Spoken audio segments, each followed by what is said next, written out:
এ ভাই বাড়িতে আছেন না? ওই আমরা কিস্তি শোধ কোম্পানির থাকি। হ্যাঁ ভাই বলেন। ভাই আপনি কি কোনো কিস্তি মিস্তি আছে ভাই? আমরা হলো সরকারি কিস্তি শোধ কোম্পানির থাইছি ভাই।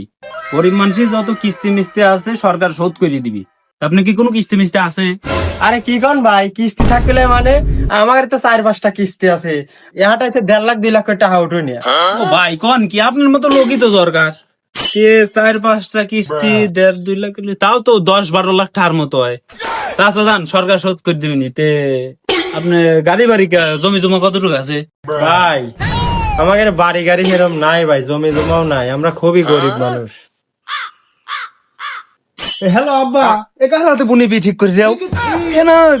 কিস্তি মিস্তি তুলে ঋণে জ্বর জড়িতে বাড়ি ঘরে কিচ্ছু নাই, খুব গরিব মানুষ। তাড়াতাড়ি বিয়ে ক্যান্সেল করো।